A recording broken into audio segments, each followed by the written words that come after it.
Thanks for tuning in to another episode of the most dangerous combat sport in the world, American politics. And once again, I'm your host and minister, Ted King, and she is Nicole Bolton. And Nicole will be with us in a minute. So we're going to go ahead and get with the show. And here we go. Everything that is going on with the war right now in Iran is because of American racism, full stop. That's not an exaggeration, that's not hyperbole. I honestly think most Americans don't even understand who we are as a country or what we've done. Iran had a democracy, one we would have gotten along with perfectly well. We would have supported it. But the right wing of American politics, through the CIA and British intelligence, stage a coup of the Iranian democracy to reinstall the Shah because they wanted to plunder oil from Iran like it's a colony and not a trading partner. The reason I say racism is, how come in the 1950s the United States wasn't overthrowing the government of France or Belgium or Sweden or England to plunder their markets? Oh, what's the difference? It's because the Iranian people were brown. Just like Ronald Reagan overthrew a democracy in Nicaragua because they were brown. If America actually lived by its principles, we would have supported the democracy in Iran and we would be nowhere near where we are today. They would be a partner, an ally in the world. Racism is at the root of so many of America's ills because it has been there from the start and continues to manifest in right-wing politics, and enough is. All right. All right. So this is what's going on today. And we're going to examine this situation, whether or not racism is playing a big part in the Iranian war. And as we delve into this, we're going to take a look at, whether or not it's true or not. And we're right now, we're going to thank all our sponsors who've helped us out along the way. And once again, we're going to be talking about one of our sponsors, which is AddMy.name. And over here, we're looking at Vim Parks, which is a show that is ran by our guest today, which is Nicole Bolton, and she's obviously having some glitches with her feed right now. But she'll be along. She'll come to the show shortly. I just want to give a shout out to those two entities, advertise my name, advertising marketing, which we also have a over there at my name, at my dot name, advertising and marketing. You have an opportunity to make money while you sleep. Be you know. Welcome to go over there and check it out. That's at www.addmy.name. And so we're going to start getting into the show, and we're going to start talking about what is going on with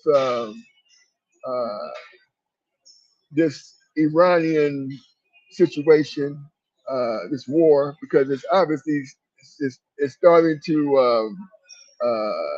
I'm not sure if it ever was stopped or actually ever started, because the way the situation is going, we don't know. We have a leader in the White House that obviously decides to do things haphazardly.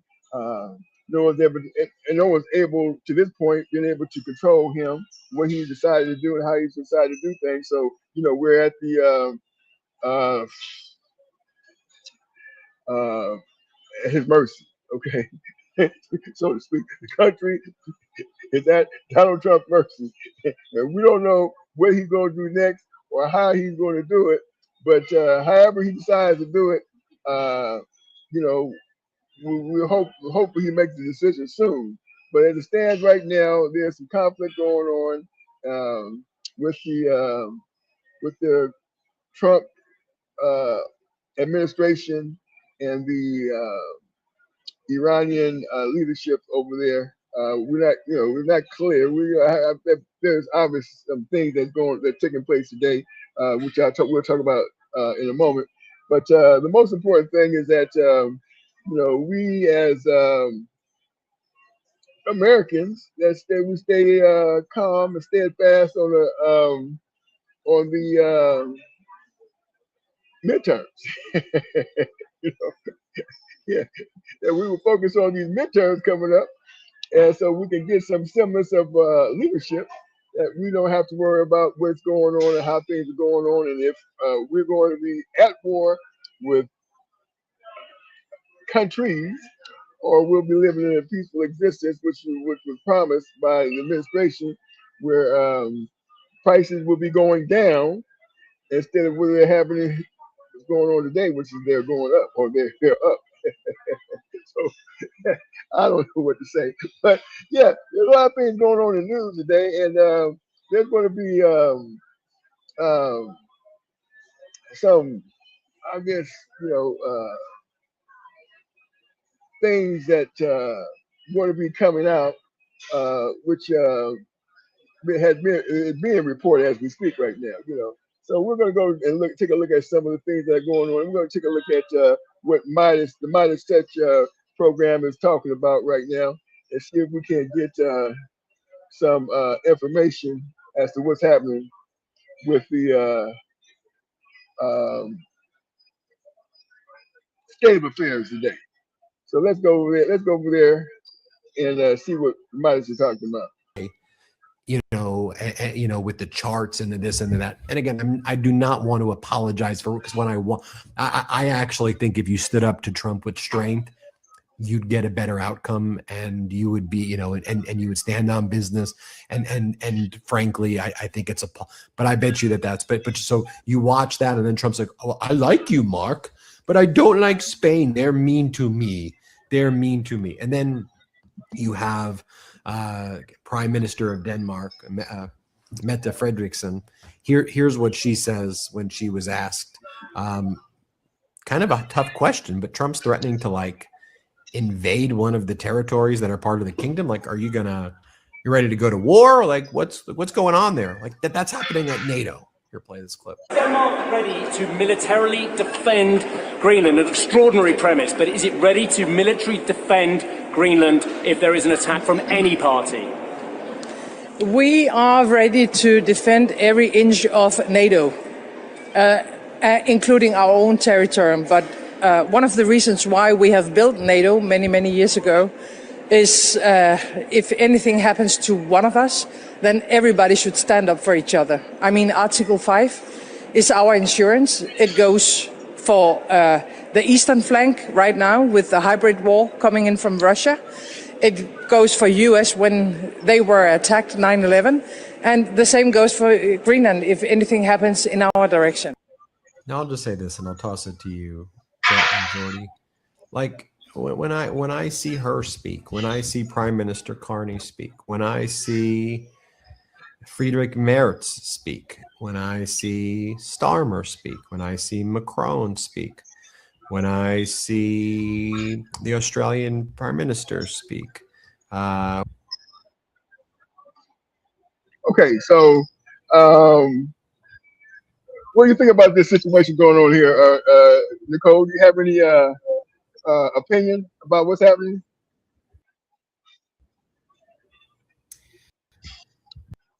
Not really. So far, I know exactly what's happening.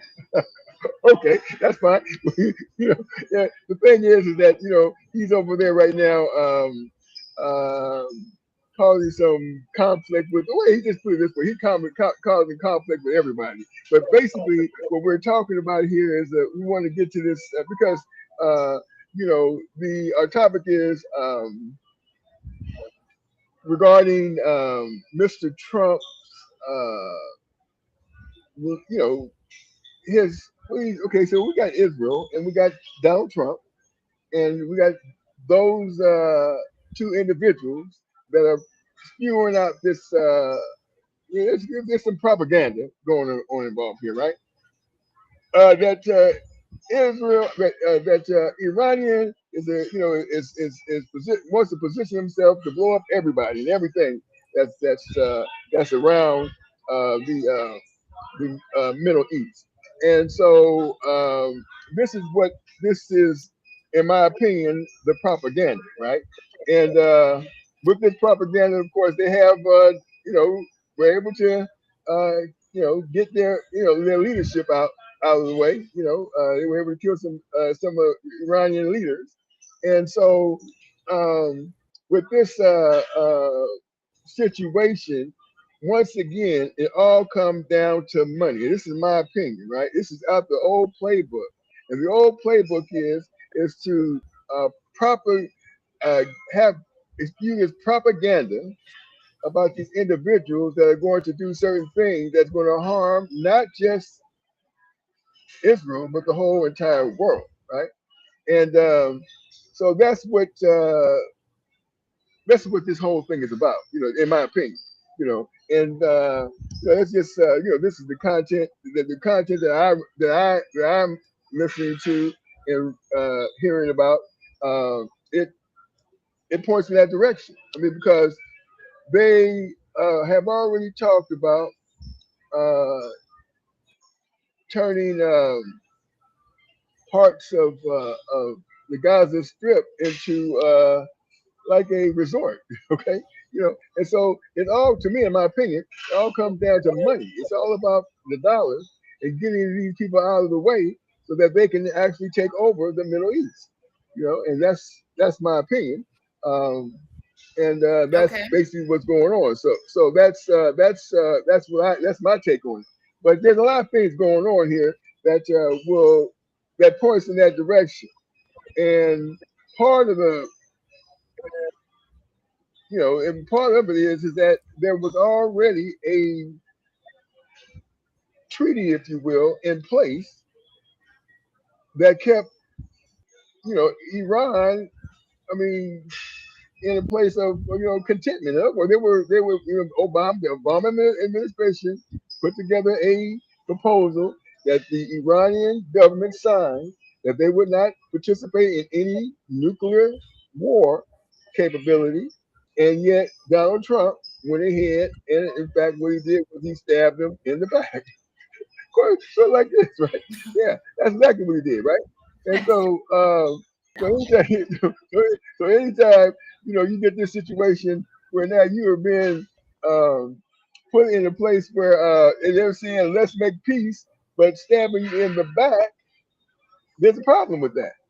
I mean, in my opinion, there's a problem with that, and this is what this whole thing, and then once again, they bombed them, said that there was no that they obliterated all their nuclear capability, yet they turn around and Mhm. bomb them again after they said that that they destroyed all their nuclear capability, right? They say, okay, let's make peace at the same time.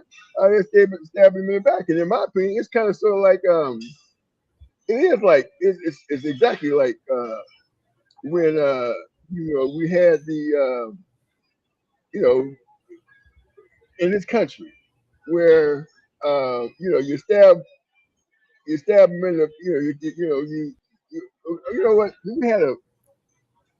We had a did a show a little while back, and in conversation, uh, we were talking about reparations, and in that conversation about reparations, you and I both agreed on one thing: that if there were reparations that came about that uh, for Black people, that they probably wouldn't know what to do. They would have to be prepared to get all this money. They would not. It would not. They would still not be equipped to be able to manage this these dollars. If that makes sense, right? And I believe that you said that the That money would makes probably go. so. Let me. Go ahead. Oh, Go ahead. No, no, you go ahead. I think you were about to say what I was about to say. I said I don't remember this conversation with you, but my thought is they should not have a problem giving it to Black people because we gonna give it right back to them just like Right, that. Because we right, buy all of their shit. The Black dollar does not last in our community even a day. Probably I don't even know what the right. turnaround is, but About 8 hours. About 8 hours. our money goes right back that we be complaining about. So that's my take. Right, right. Well, that's basically true, and actually, I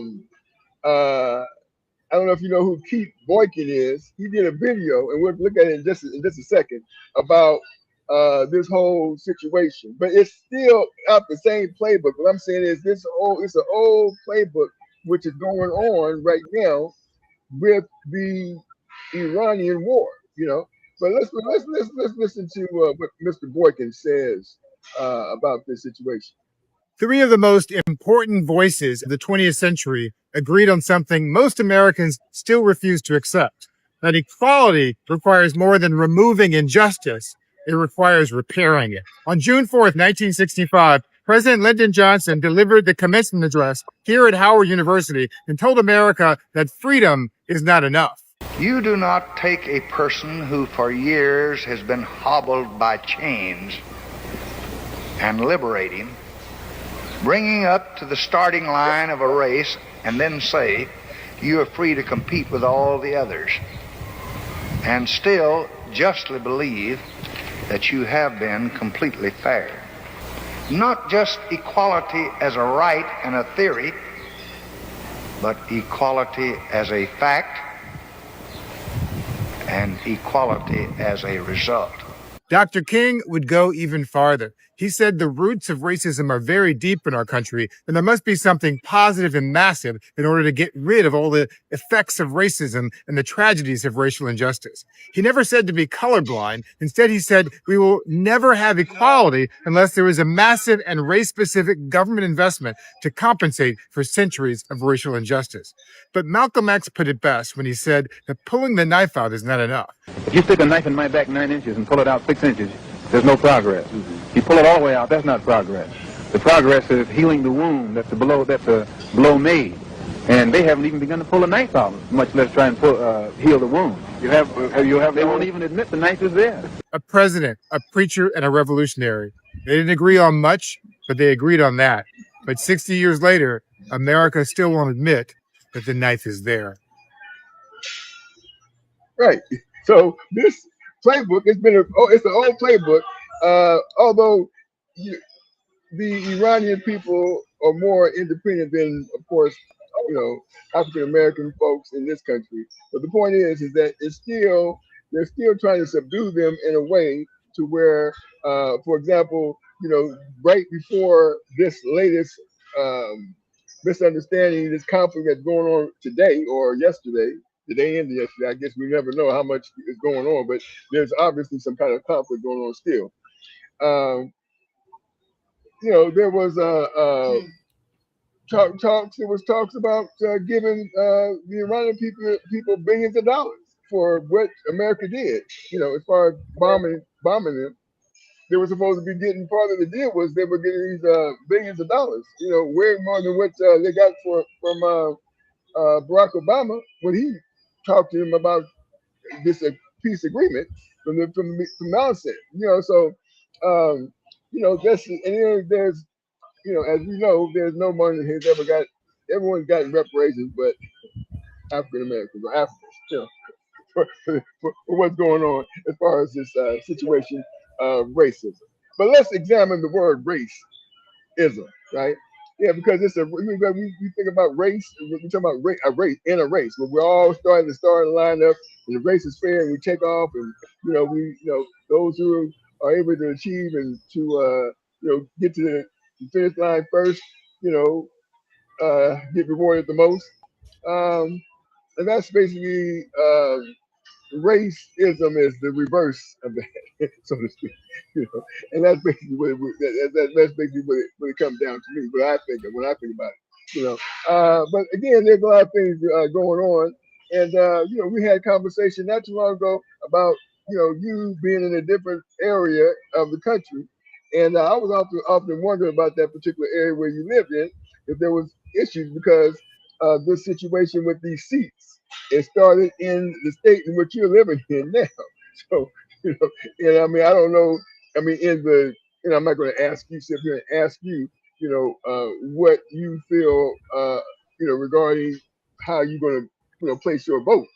But that's where this whole thing started in the state of Texas. And I don't know if you have conversation with people about this situation that's going on and how they feel about this redistricting. Um, as you know, there was, at one particular point, Jasmine Crockett was had a seat over there in the Congress. She's no longer there. She had ran for Senate and in hopes of getting to the Senate, and she lost her campaign against her opponent. And so, when you stop and you think about what's going on, is in fact there anything going on telling in the state of Texas that you can share?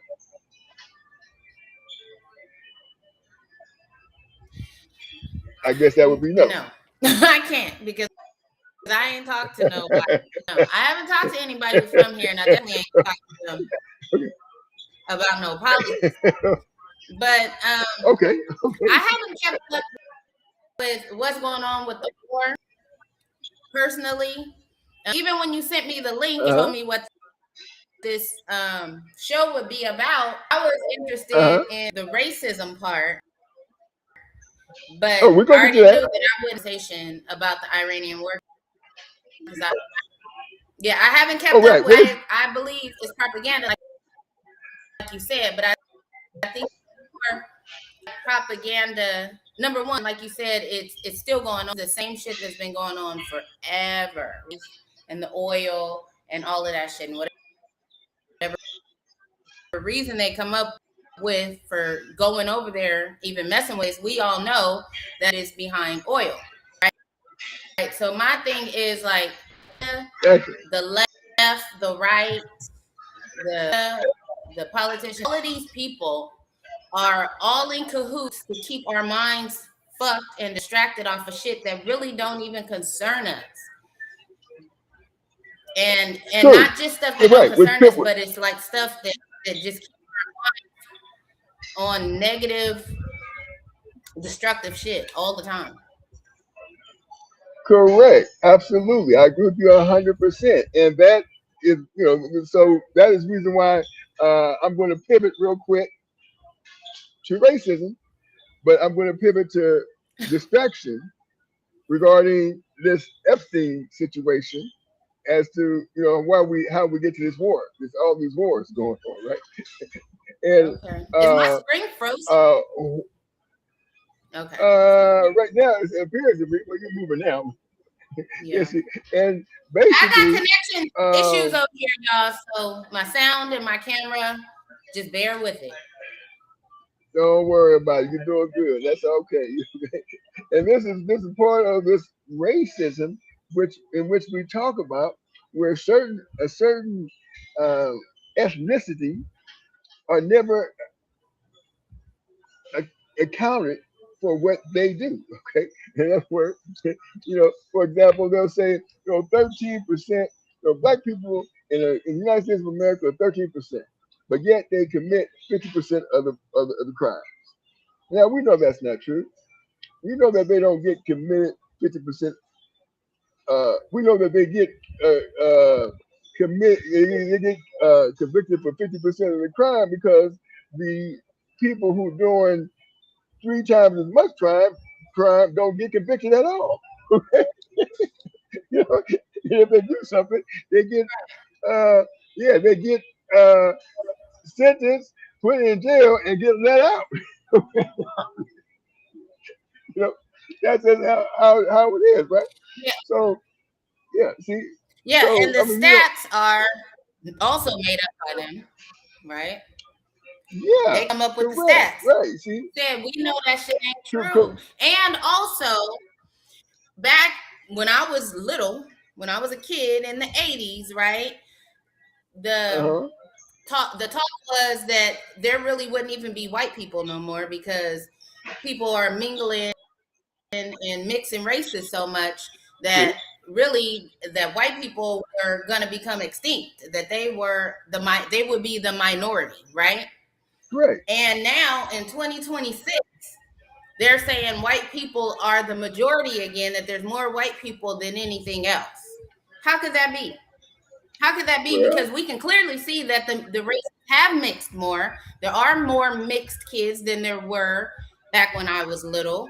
And people, there are less just straight white people, right? But now, if you follow any of the statistics, white people are the majority, and everyone else is minorities. well, What's up with that? well. So they can stats because they're making up the numbers. Number one of their rules back in the day is one drop of black blood and you're black. Okay, that rule is out the fucking window. You can be whatever you want to be nowadays, I guess, right? People, immigrants, and all of those Mexicans used to be Mexican, or maybe they still are. I don't know. But there are other nationalities that will label themselves as white, right? This is Okay. why the white people are a majority, because other nationalities can choose the box Caucasian. They can do that. Well, They yeah. claim to be white and they putting those nationalities in there. Right. Well, okay. So let me bring up some statistics. Reported statistics. The statistics say here the majority of the world's population is Asian, specifically people of South Okay. Asian and East Asian ancestry, who together make up well over 40% of humanity. This is the clearest, consistently supported demographic fact across global data sets. Okay, that's what it says here. And so they Let's further, narrow it down to just America. I'm talking there about you go. There American. you go. America. That's a little different. That's a different. That's a little different. Okay. Yeah, that's way different. Right. Yeah. Right. So we go. Um. Okay. So the majority in America is white. Okay. Um. So they Uh, say. So they say. okay. I'm Well, sweating. let's. It's hot over here. So Okay. So let's give do all of some that to me. statistics on that too. All right. So it says here. Okay. It says U.S. current U.S. ethnic racial composition 2024 to 2026 estimates non-Hispanic whites 50 to 58% of the U.S. population. Still the largest group, but no longer an overwhelmingly majority. Right? Hispanic Latinos Okay. 19 to 20%, largest minority group growing fastest among major groups. Then, of course, there's the African American, um, that's 13 to They 14%. probably took that poll when Biden let all the Mexicans and um, South Americans over here. Okay, that could have been the case. But it also says here, which is a stark contrast to the world population. It says Asians are 6 to 7%. But it does say he's the 67. fastest growing racial group. It does say it's Asians is the fastest growing racial group. Multiracial is 3 to 5%, depending on classification changes. American Indian, Alaskan Native, 0.7 to 2% varies by uh, data set. And then the Native, Hawaiian, Pacific Islander, 0.2 to 0.3% in the United States of America. That's what this. That's what the. Okay, let's talk about these stats again. Okay. Okay. Okay. Maybe my connection was bad, but it didn't sound like your numbers added up to 100%. It sounded like your numbers added up to more than 100%, but like I said, maybe my connection was bad. Well, I mean, looking back at the totality of the estimated population, it didn't give a actual. It's an estimate, so it may have been a little bit more or less than 100% based on No, whether it was. was it around 100%? Because it sounded like you said 55% was white and 67% was Asian and Okay, 38%. okay. Like I heard big numbers on like three different categories. Okay. So we talked about the world population, and then we talked about the United States population. Two No, different. United States.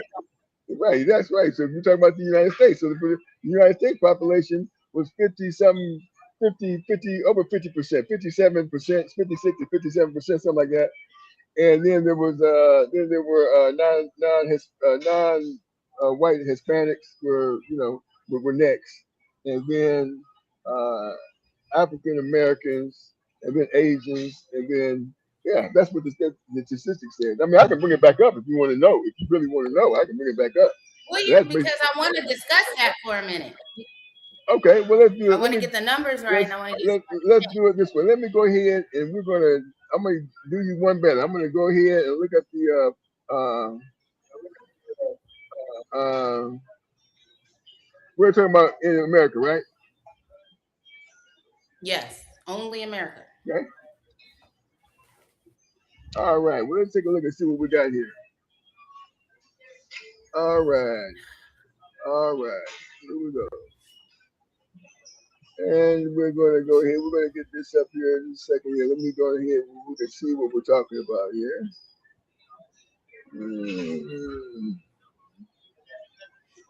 Bam. All right. There we go. So that's what it says uh, regarding the so it says as of 2025, which we know is 2026, the official U.S. Census Bureau estimate places the population at 341,784,857. Okay, so let me go ahead. Let's break this down. This don't break down the. Yeah, we're gonna break This don't break down the races. Yeah, we're gonna break down the races. We're gonna try to break down the races. So it says. We need to go straight to the races. Yeah, okay, we're gonna go ahead. We're gonna do that. We're gonna go straight to the. We're gonna go down to population here. Let's see what we got here. We got. What did you have a few minutes ago that you just ran off the You ran off some numbers from something a few minutes ago. Yeah, I did. It was probably about the, it was AI. That was AI that did that the first time. But this will give us the same thing. AI is good enough. It scams the internet. It's good enough. Okay, well this is okay. Well since you insist, we'll go to we'll look with some AI. Let's see what we got on the AI. I'm just saying we just want the numbers. Because I had a couple of thoughts on the numbers you was reading off.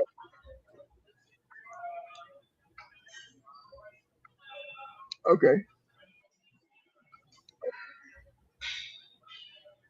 Well, I can say one of my thoughts right now. When you got to the Indians, the Indians was like 0.02%. Oh yeah, right. Well, here. So this world. right. This should be it right here. This should be right here. Okay. Okay. Okay. So let me see. We're going to go here. So this is as of 2025. Right. Excellent. Yeah. United States population of approximately 333 to 340 million is distributed among ethnic and racial groups as follows. Hispanic and Latino population constitute the largest ethnic minority group, representing 18.99% to 19.1% of the total population, approximately 61.1 to 61.5 million people. Within this group, Mexican Americans are the most numerous, making up 59.3% of the Hispanic population, approximately 37.4 million, followed by Puerto Rican, 9.4%, and Cuban, 3.9% Americans. Okay, now non-Hispanic groups are categorized by race. The white alone population is 63.4% of the total, approximately 210.9 million, while white alone non-Hispanic individuals make up 57.7% of the total population, approximately 192 to 193 million. The Black or African American population accounts for 12.36%, approximately 41.1 million, and the Asian population represents 5.82%, approximately 19.4 million. Multiracial individuals comprise 10.71% of the total, approximately 35 to 35.6 million. The American Indians and Alaskan Native populations represent 0.88%, approximately 2.9 million. So there you go. Okay. Yeah. Okay. Yeah. So with that, you could have left that on the screen, but I that's can leave fine. it on That's the screen fine. if you want to That, see it. If you want to see it, I mean that's not a problem. I can go back. I You want might to see need to. Well, my it? first problem, Okay, yeah. go ahead. Go ahead. My first problem is the Indian part, right? Because it's all how they categorize it. Okay. We know that black people, a lot of black people are not from Africa. They are Indians. Indians that was here That's before right. Columbus That's ever true. even here. Very good. Right? Very So good. they've Very been good. Very good. Go ahead. recategorized, okay? Uh-huh. Been recategorized. Right. Also, the one drop rule. If you got one drop of black, you're black, That's true. right? Yep. We know probably 80 or 90% of people got one drop. 70, 80%, I don't know. But most people, a lot of people have one drop that are categorizing themselves in the white category or the other categories. Mhm. But if white people still want by that one, see, they changed the rules. Because if they still went by the rule that they came up with, there would be less of them. But they changed the rules, so their number is in the 63%. So now there's just a majority of white people, and now we're less than 13%. Now we're 12% black people Okay. because they changed the rule. I guess the one drop rule are that shit is out the window now because they need their numbers. Okay. The number is fake. All this shit is fake. Okay. That's all. Okay. Well, I'll agree with you on this point that there is a thing called the one drop rule, right? Right. And if you got Okay. one drop, because I had a conversation with some people, right? Who happened to be the guy was Mexican, and he had a wife that's black, and he said Okay. emphatically, and his kid was saying emphatically, "We're Mexican." And I said, "Well, okay. I mean, that's cool. If that's what you want to call yourself, it's fine. But don't go out." His wife was black. His wife is black. He was Mexican. His wife was black, and they had kids. Yeah, exactly. He had most of his kids And are he black. said the kids were Mexican. Exactly. And he said the kids were Mexican. Boom. And There I you said, go. and I said, and I said to him, I said, according to the one drop, and I showed his kids, so you better really look up that one drop rule, because if you got one drop of black in you, Nigga, that's more than one drop. that is That's more than drop. 50%. That's That's 50 drop. that's absolutely more than 50%, correct. And He was tripping. so once this is the mindset is such where people think, okay, you know what? Yeah, I got more than. And here's the thing, right?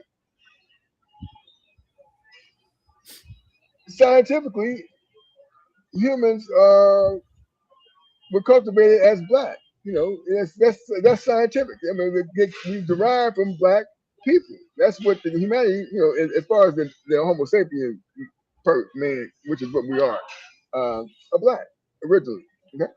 Okay. They said there was a situation where when there was spread, which is biblically, I always like to go biblically to Genesis 11, when they were spread all over the country, all over the world, and when they got spread all over the world, mutations took effect because of the climate in which they lived in, right? So, because I was talking to a person, white, the other day, said, I can't go out in that sun. I burn. I said, well, okay, I understand that. That's basically what happened. And so, yes, that in fact is in fact the case when you start looking at things logically and think in your mind, okay, everybody come from black. Gotta be black. But Well, that was kind of my point when I said like 70 to 80% got some black in them. That was kind of my point. Well, yeah, like we all of know course. everybody originated Of course. black if you're human, right? If you're human. Yeah, but Human. yeah, right. So That's a whole nother. there was a video. Oh, there was a program. I can't remember how far along. You have to go look at all the shows. But there was a video where it was actually talking about people who I think that was not yesterday or the day before. Anyway, it was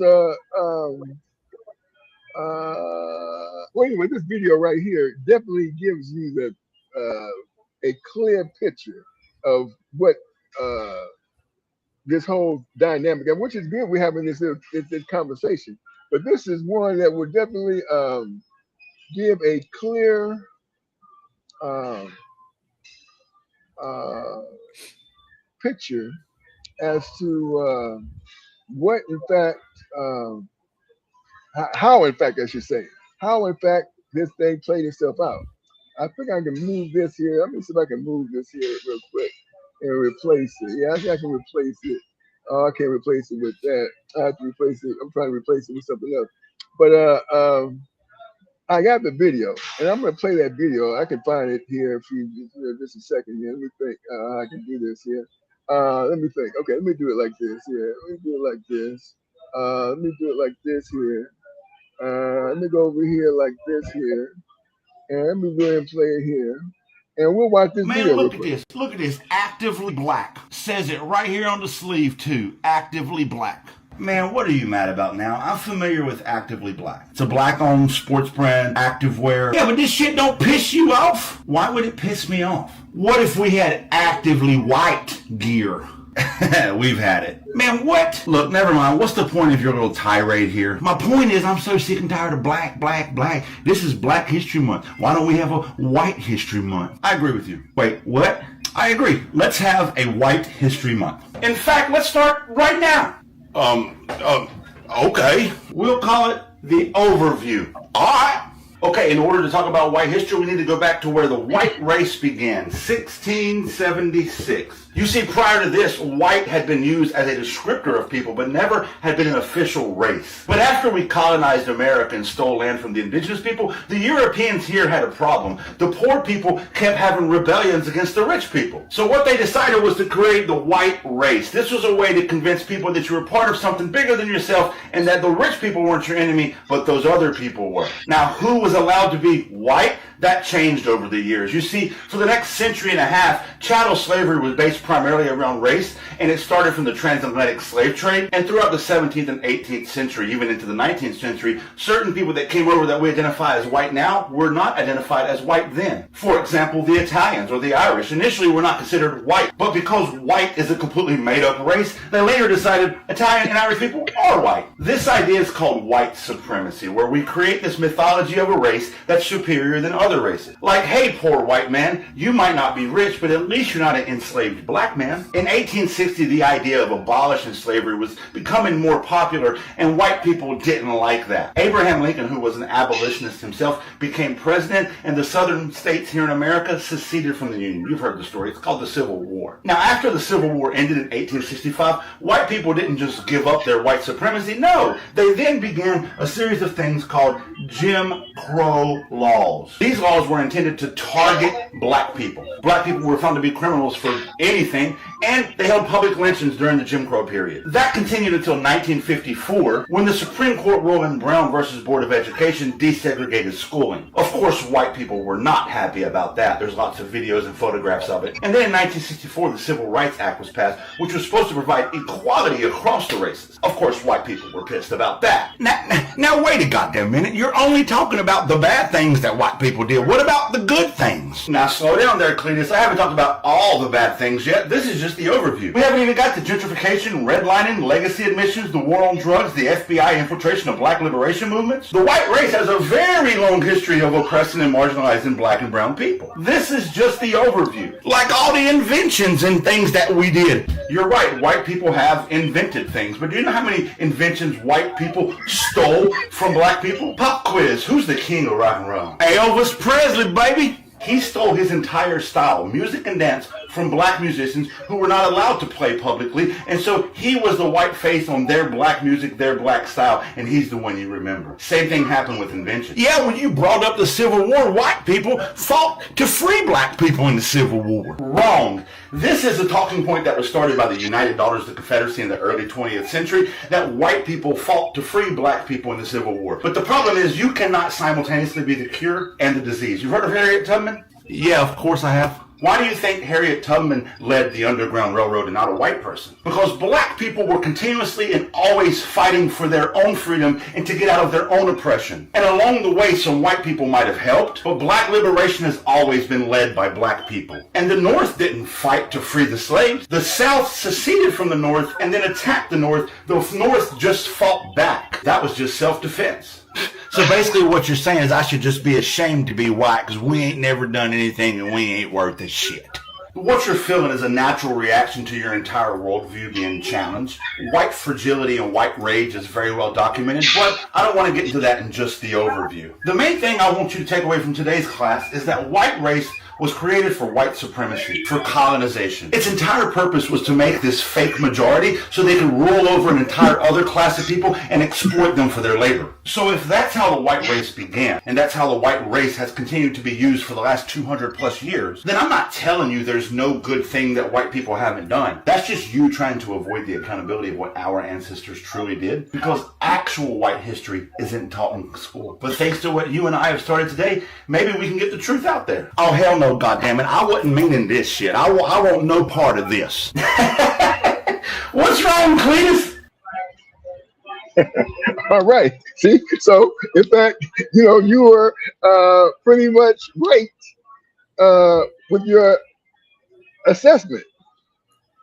Yeah, he definitely said some things that I was saying, especially about the reclassification of white. They're just making the shit up. That's why I don't be buying into all of that stuff. Like it's just all made up and it's fake and it's phony. Right. Well, there's definitely some things that you have to be careful of when you're listening. And I want to bring up another point real quick while it's on my mind before I forget, because he said, and this is what I was thinking when we just celebrated 250 years America, 250 years America. He started with 1617. That's 400 years ago, and we all know that slavery. They said we were slaves for 400 years. So how are we celebrating 250 years of of America? Where'd that come from? Well, I mean, that was basically where that came from. It came from, well, what he was talking about is when the Quakers came over here. Okay, and before the Quakers were here, there were people here, so they didn't discover anything, right? There were already people here. How can you discover something when there are people already there? When you right, the Indians. Right, correct. Yeah, see, and so, and we know that even the Indians did not look like they depict them as looking today. Because, like for example, I know a lady who is from Guatemala. Okay. She said that her mother is black. Her mother is black, she said, but her father is, she said, a white boy. Oh, your father's a white boy? Yeah, father's a white boy.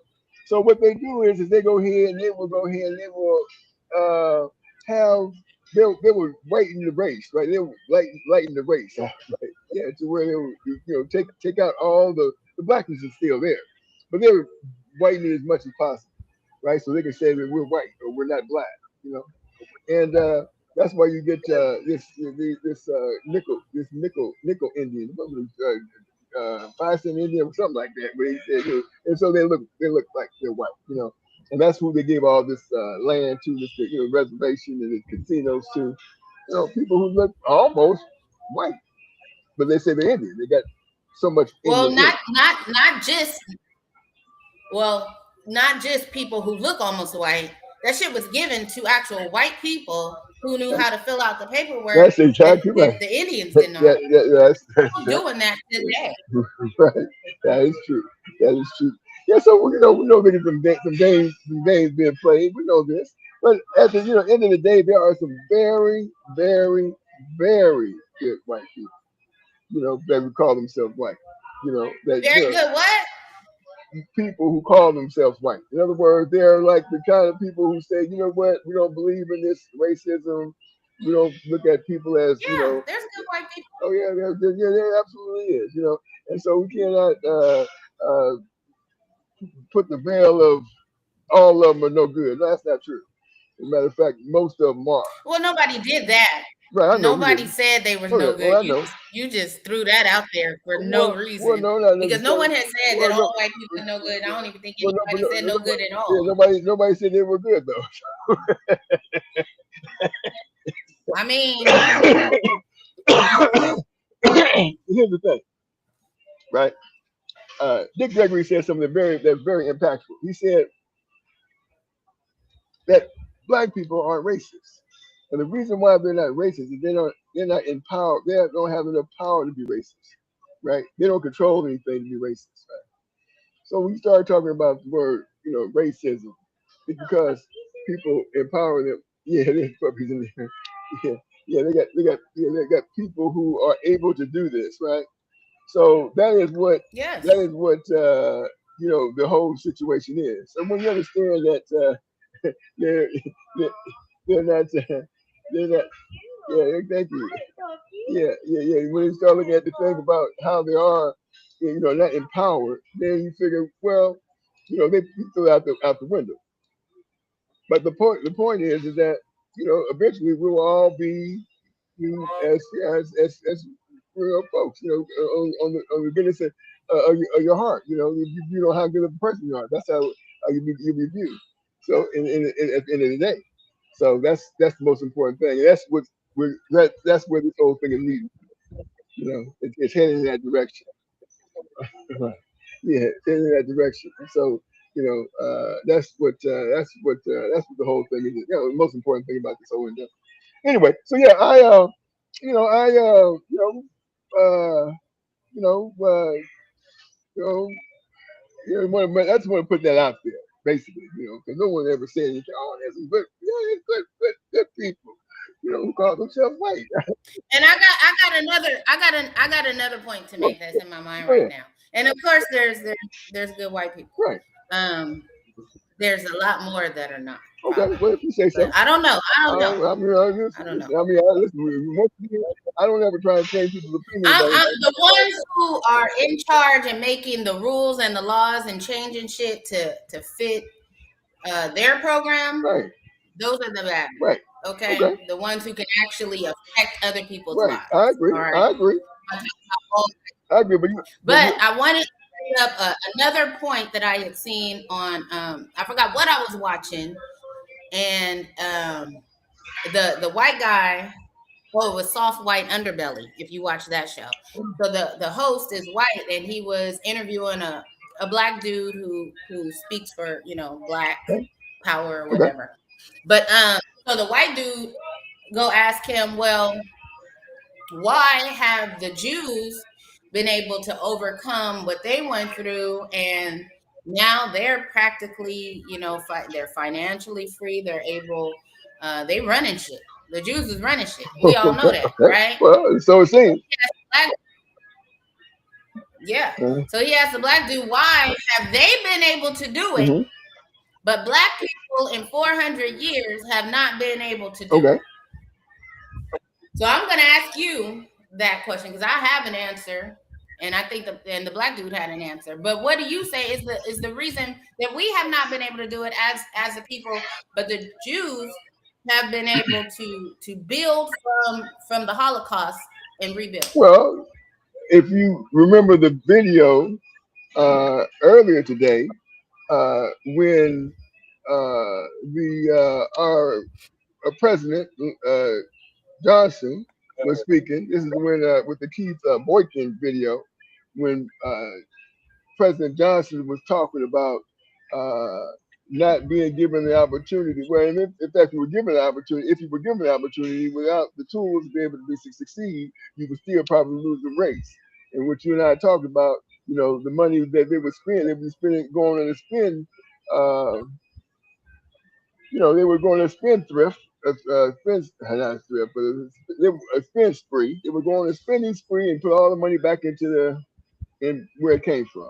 This is what conversations you and I had, and I agree with you 100%. And until they get the tools and the understanding of what they need to do, now it can happen. It's happened before where black communities grew and thrived. When did it happen? Yeah, it did happen. When did it happen before? Oh, when did it happen? Yeah, I know. When? Name when it happened. 19, I believe it was 19 in 1920s, and it was you know, Black Wall Street, you talking about, Black Wall right? Street, right. Yeah, great one. And what happened to Black Wall Street? Well, it was bombed, destroyed. Exactly. Right. Well, that won't happen again. But if it happened, No, I'm not supposing that will happen again. But that was a setback, was it not? It was a huge setback. For Black people. It was a huge setback. That was a huge setback. Oh, it happened, and it happened, banks. And it happened more than just. We had grocery. Right. It happened more. Exactly. That's it. With Black Wall Street. So it happened several times in different communities. So when you say it won't happen again, that's not even true. You don't know if it'll happen again. It could definitely happen again. I'm confident. I'm confident. Here's what I'm confident about. I'm confident about this, right? I'm confident that for the most part that Black people are a compassionate people, right? In other words, they would like to live in peace. I mean, because you've never heard Black people talking about we're gonna go in, we're gonna invade this country. We're gonna go here. We're gonna. You never heard about no Africans talking about we're gonna go and take over the Egyptians. We're gonna. None of that kind of stuff. They only hear about raiding another somebody else's country. Never heard about that. For the most part, Black people just want peace and harmony. Right? They're built a certain kind of way. If they're God's original people, the original DNA for them is to live in harmony and peace. Period. Right? So, once that happens, you see what's going on. Like, for example, I go, I have accused of something. I know I didn't do that. I didn't do what I was accused of, but I go here and I would say, when they'll say, you need a lawyer. Oh, okay, I need a lawyer. Well, yeah, that one's gonna be appointed by you for you. I said, well, they appointed a lawyer for me to help me. That's good. And as it turns out, the lawyer wasn't trying to help me. The lawyer was trying to get me a conviction, to put me on paper. Okay, see, so you're bamboozled by the system. And once you understand that the system is not playing fair, and you start saying, okay, I don't need it. We got an attorney for you now to give me a Feretta hearing. He'll be like, what? You're a Feretta hearing? I'm gonna give me a Feretta, which means I represent myself. I don't need your help. Oh. Yeah.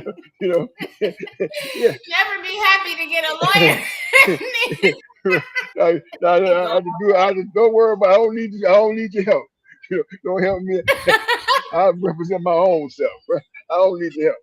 You see? Right. Yeah, because if you ain't done nothing anyway, it ain't that hard to prove that you didn't do nothing. Didn't do nothing. You haven't done anything. Or you let them start doing things. Oh, it's all bad. Every time I represented myself, I ain't had no problem. Every time I had let one of them represent me, it's been a problem every single time. But when I represent myself, I ain't never had no problem. I'm never, it works out every single time. So yeah, that's basically what I'm saying, and but once again, you have to have enough intelligence to understand you have to do it yourself. You can't rely on anybody but someone that you can trust. But people do it themselves, right? People have been trying to do it themselves for years, and it's sometimes like running in place because there's still too many things that have been done to the Black community to keep us down, right? Redlining. I just learned that word. Who knows what the fuck it means, but it's something that keeps Black people out of stuff, right? The neighborhoods, gentrification, all of these words are things that have been done specifically to the Black community to keep them down and everyone else up. Okay. Right? There has been a lot of things done to the Black community that has not been done to other communities. Right. So therefore, that's why the Jews can rebuild, and we have not been able to. Well, you're on a platform that's going to help the people out. You're helping people out now, whether you know it or not, just by talking about certain things. So let's go ahead and let's give let's talk about redlining, okay? Redlining is a form of systematic race-based discrimination in housing, lending, and access to services.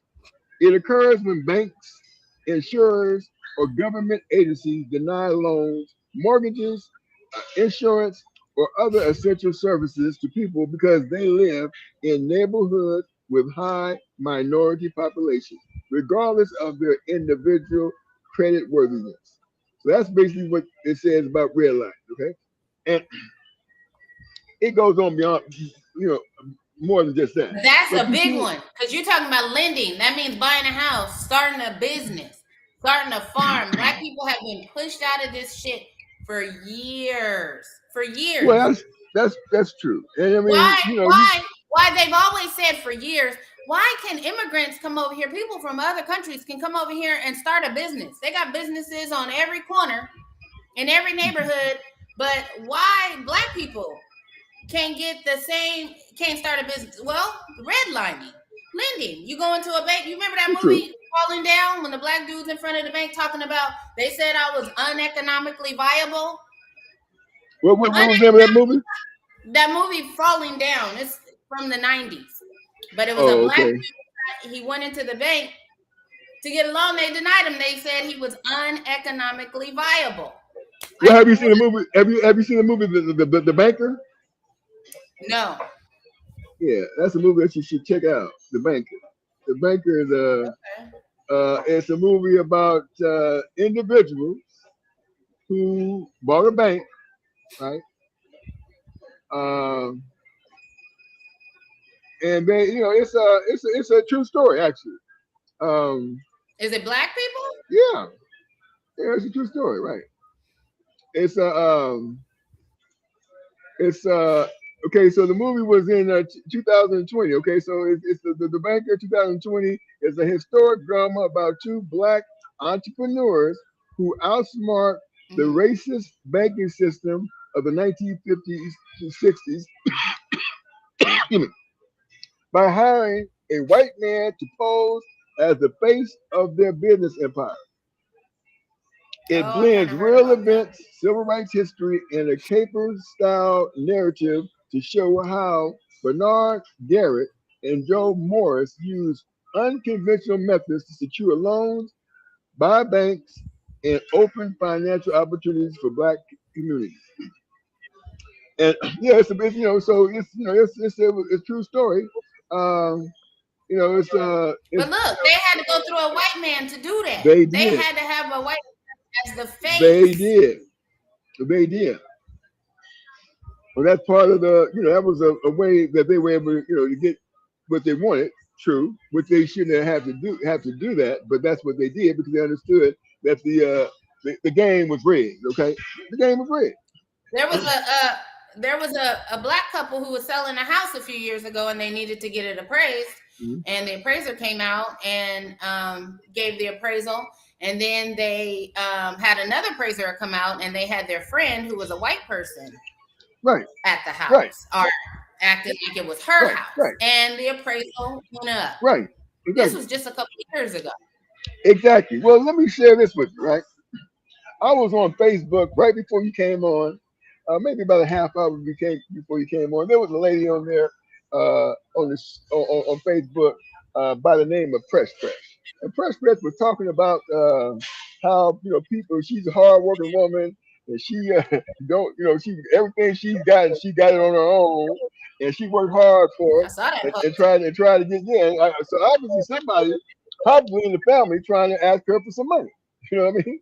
And probably every motherfucking day, like they asked me. Okay, well there you go. You see, and here's the thing, right? There's a way to actually get out from under that situation, but they would have to follow a principle. They would have to follow a process, right? They have to follow a process, and they follow the process. They would have no problem with money, right? But you cannot, you cannot tell people what to do, especially when they become adult-like, right? You would think along the way that there would be like for example, I'll give you an example in my case. I listened to everything the older people said. Everything. Right? And there was an older person in my family that had made lots of mistakes in life. His name was Arthur Renfro, Arthur Lee Renfro. And this is what Arthur Renfro told me. He said, boy, you listen to everything older people have to say. Because even a fool can tell you something that makes sense. That's what the man told me. That's the truth. That's what the man told me. But now you got these younger people saying, I ain't going to listen to nothing that these older people are talking about because I got a better looking car than they got.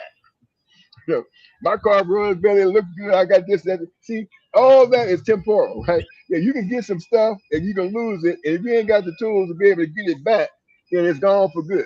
And then you're asking people for money, you know. And so you have to raise these people up to listen to somebody who can help you or tell you and give you some guidance to get yourself in a position to succeed. It only takes, and I've always said, and I'll never change my mind. You have to change, change, but you only take 5 years for a person to become a millionaire, which $1 million is nothing today. It only takes 5 years for that to happen. And in the process, you know, you used to be able to work your way up, but now you can't do that. You have to network way up. I just want to let you know that we've been here for like 2 hours. You just can't sit here for 2 hours. Okay. Okay. Hold on a second. I'm in the middle of a podcast right now. Yeah. And I'll talk to you in a few minutes. Okay, I'll talk to you in a few minutes. Yeah. So anyway, yeah, I got to go talk to this lady because once you pay your dues, you can, huh? She clocking you. Well, she can't clock Clocking me. your time. She can't clock me because as long as you pay wherever you at. See, this space that I'm taking up now is not free. It costs me. Okay, it costs me some money. Yeah, it costs me money. Yeah, see, but she just can't walk up with. Yeah. So how's she clocking you then? Well, she thinks she can. Talking about you being She thinks she can, but she really can't. she really can't, right? And I told her it was a podcast, right? I said this is a podcast right here. You know what I mean? She was being recorded without me even being having it recorded, right? She was actually being recorded. I didn't record her. You know what I mean? You know? So was this an actual live example of a white person overstepping their boundaries? Because she sounded white. Am I wrong about You're that? wrong. She was black. You lying? No, I'm not. You sounded white. Yeah, What? She was black. Yeah. You're right. Yeah, she was black. Yeah. Yeah. See. Yeah. She's tripping. No. Well, it is what it is, right? You know. That's another problem. That's another problem. Black true. people not looking out for other black people. That's true. You're absolutely like, correct. give me a fucking break. Bitch, who you think you are? That's true. You see, so, but she didn't know. I let her know, like, it's a podcast. You know, you talk, the way you talk, it's being recorded, right? I mean, but right behind the sign, right there behind the sign is where I'm at. So I mean, it's not like I was trying to read it, but I can't see the whole sign. But I was trying to read. Where I'm at is I'm at Planet Fitness, right? It said you belong. I do see that part. Yeah, right, exactly. Yeah, you see, I am at Planet Fitness. I pay my membership here, right? It's open 24 hours. You know what I'm talking about? Yeah, you see, I went in there and clocked in several times. You know what I mean? And it's an area, don't have no signs saying you got to be gone by certain time, right? So it's 24 hours. You see what I'm saying? So I'll address her as soon as I get finished with this little situation right here. Like I said, it was right here on the program, right? See, so it is what it is. See, the point is that you have to see. This is another thing, right? You think people figure, well, we don't care what you look like, how you look like. We'll approach you if you look like you, a certain way, right? Yeah, and we'll tell you, you've been here for X amount of hours or whatever, and then, yeah, that's what they'll say. But the point is once I pay my money, I'll sit here until I get ready to go, like everybody else. Right. You know what I mean? 24 hours. Yeah, 24 hours, right? Yeah, see, and so you know what I mean. So and it's amazing. Like I said, it's amazing how people are so disrespectful and it doesn't matter what what your ethnicity is. And until we our our folks understand that, we're gonna get red line, we're gonna get pushed back, we're gonna get all these other things that's been going on, you know what I mean? And that's how it's gonna happen, right? That's what's gonna happen. You see, but once you understand that, we going to be steadfast in our approach to everything. In other words, like for example, I was walking, um, I was getting on the light rail. White lady, walked up there talking to my dog like they did before, like they've been doing today. Walked up there talking to my dog. Turned around and she gave me $20. I said, well, I just got $5,000 from somebody. You sure you want to give me this? Oh no, please take the money. I said, well, this is what I'm going to do. I'm gonna take the $20. I'm gonna pay it forward. She said you could do that. So I got on the light rail. There was a dude standing up there, and he got up out of the seat. So I walked up to him and said, man, I got hit a little bit of money for you, man. He said, no, he didn't want to take it. I said, well, you sure? You didn't want to take it. Okay, so I got off. But the next day, I seen a man. In what world is people not taking $20 now? Both of y'all done turned the shit down. Well, the man, well, I know she gave it to me. I took it. I know you took it, but you denied it at first, but you ended up taking it. Right. But this is what I want to share. Right. What happened was the next day I seen a man with a woman and they had 2 kids.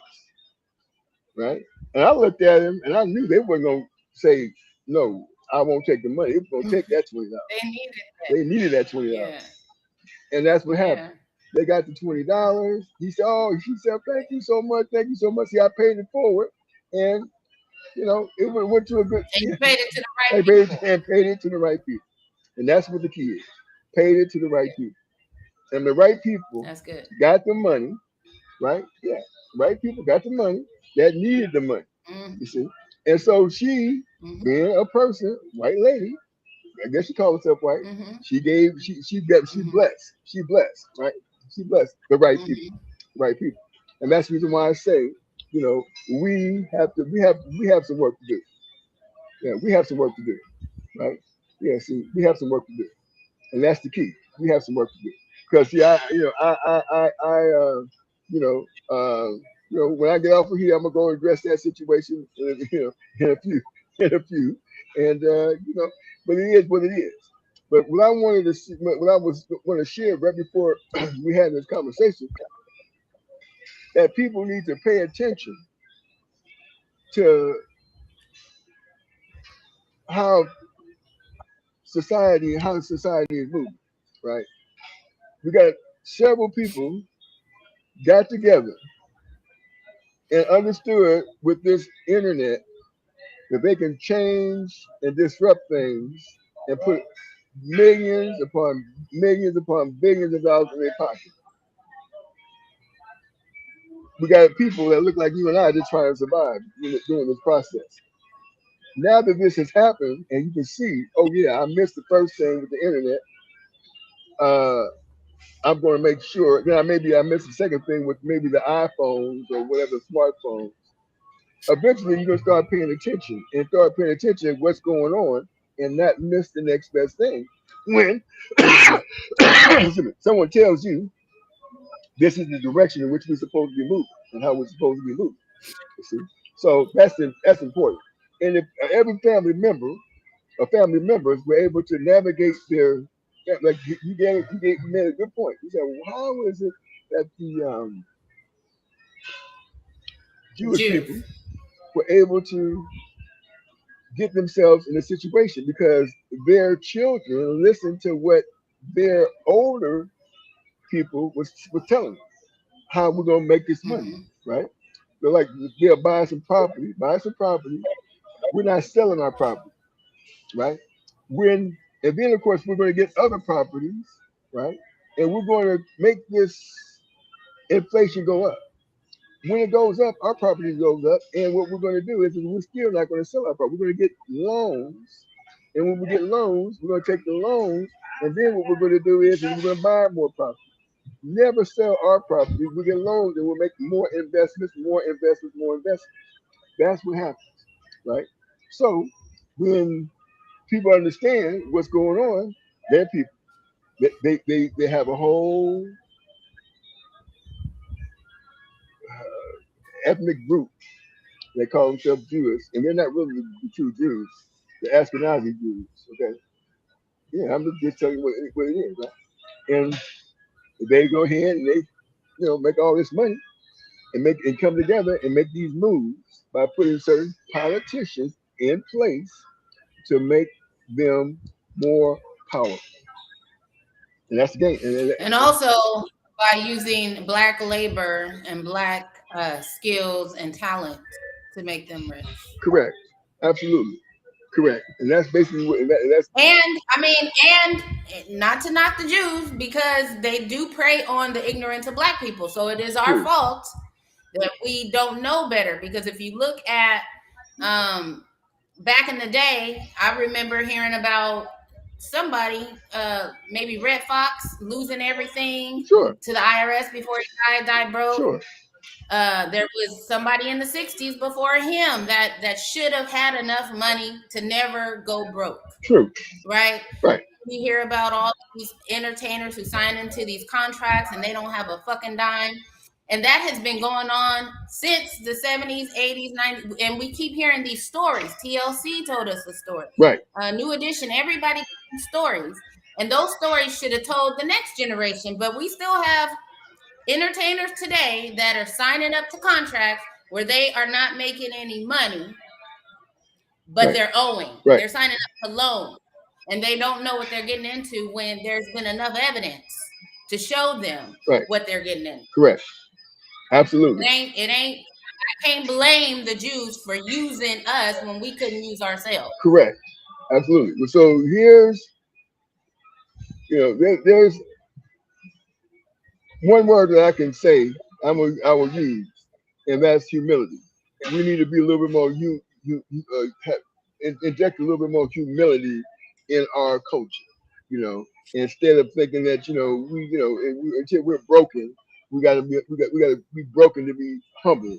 We need to have some humility, especially when it comes to one another. And once that happens, things can and will change. Okay, it can and it will change. You see, and that's basically what the number one thing is to be humble amongst our people, our folks. If we're gonna be humble and we're gonna be kind to anybody, be kind to each other. Anytime we start talking about we got gang members, Bloods and Crips, we got a problem because that's genocide. That's the same as genocide. Yeah, it's the same as genocide. Same as it's like doing you ain't gotta work as hard. Just let them go ahead and kill each other off. Arguing about records or CDs or whatever they would do. Colors. Yeah, right. Colors. Yeah. You see, that was the craziest thing in the world. That could have happened, but it happened. And so that's basically what needs to be changed, and and you have to start listening because believe me, when I say it don't take but 5 years to become a millionaire, it hasn't changed. You have to do a little bit of things different because you have to network with people now. You have to learn how to network. And when you network, you build each other up, right?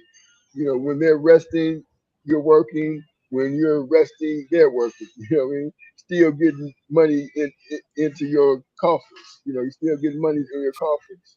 You know what I mean? Yeah, for the betterment of all. That's the key. That's the key. That's the key. If they were to enslave, if everyone was to be enslaved right now, they would be forced to come together.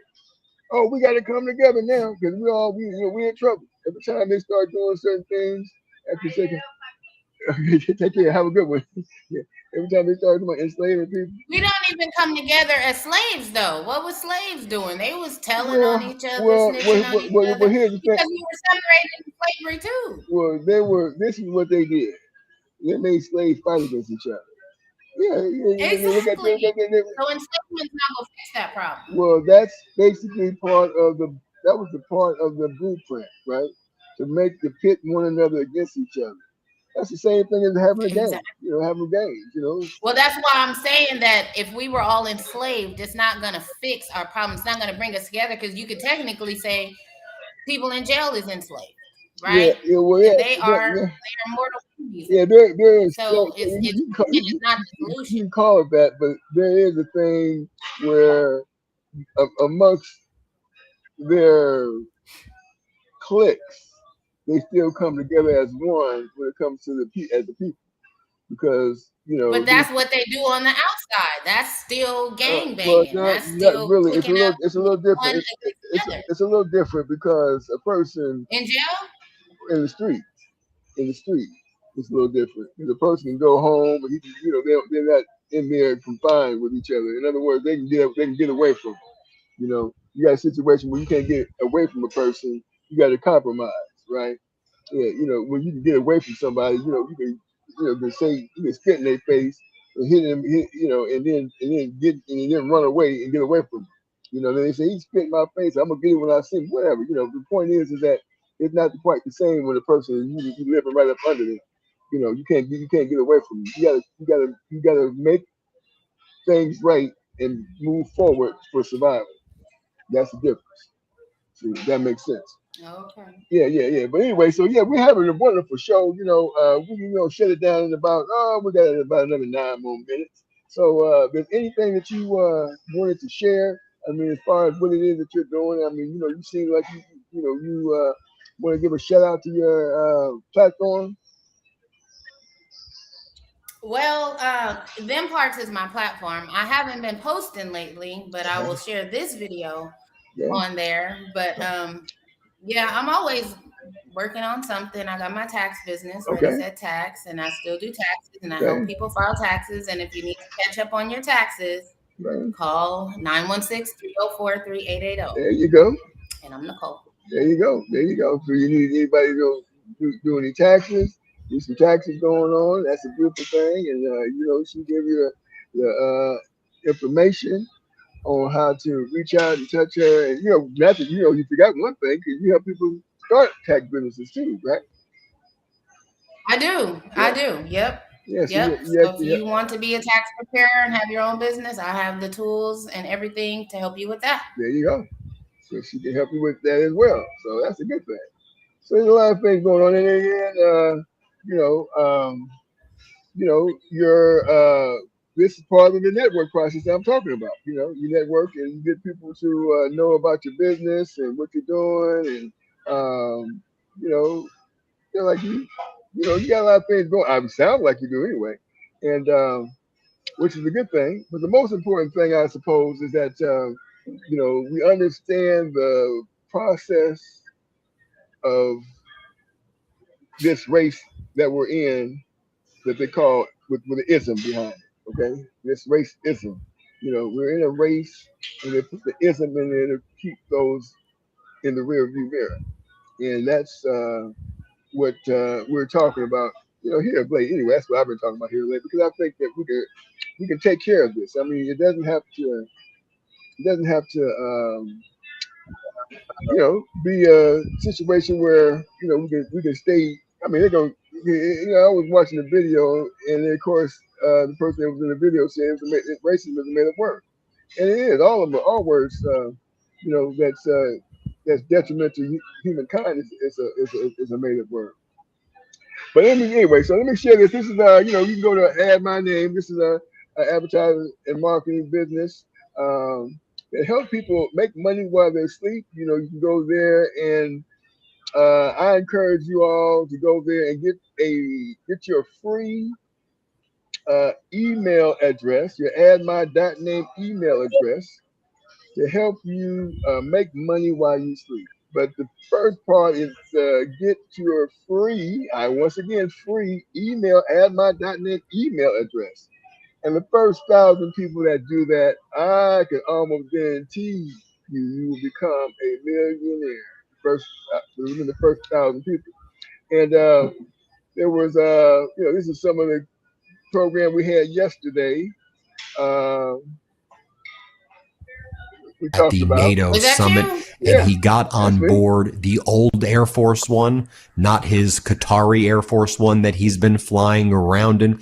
Apparently, he did not. What's this? This is you might recognize this person here, Nicole.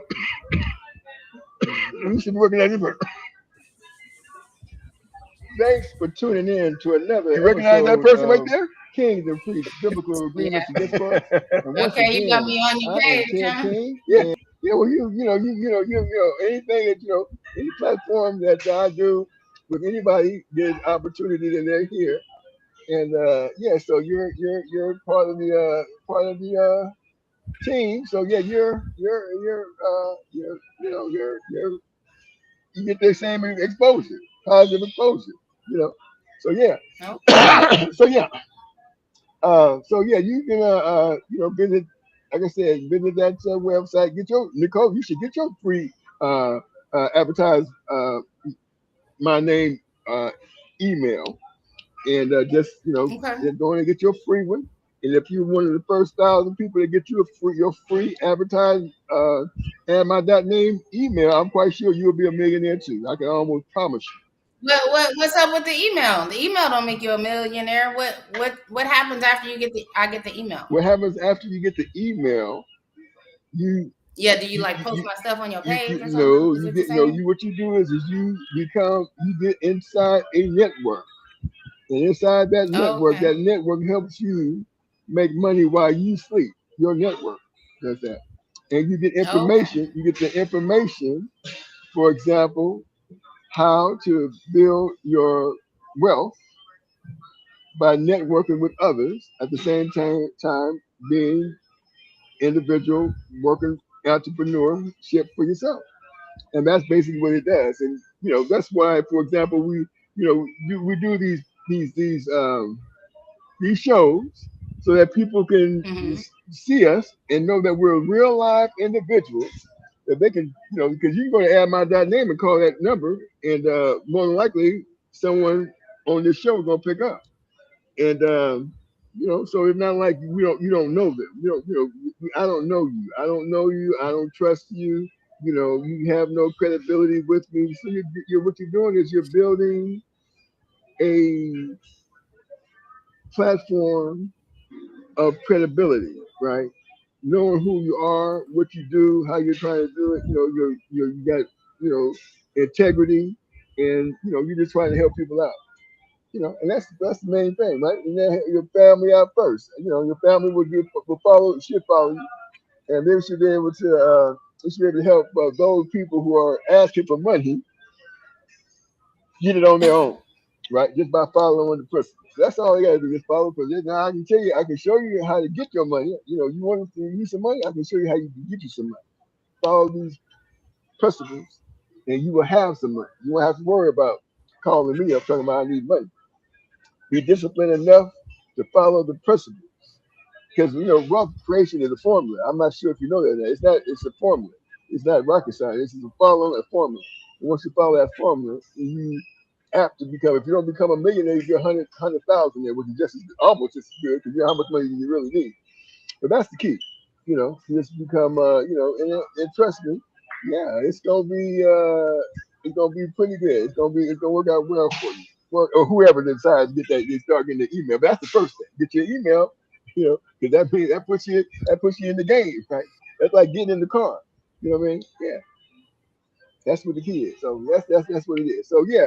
So anyway, we have a wonderful show. Nicole, thanks for coming on. Once again, Thanks for having me. you're so welcome. It's my pleasure you being here on the show, and we'll have a show again tomorrow. And then we have our king. Okay. You have our kings and priests, biblical agreements and discourse on Sunday, where we talk about the spiritual things of Most High, and how we should line ourselves up with those principles, to be in a better place in this world, uh, provided by the Most High, Him and His bride, which is, you have to come and tune in on Sunday to understand what I'm talking about. So thanks again, Nicole. Appreciate you. Until the next one, we'll peace out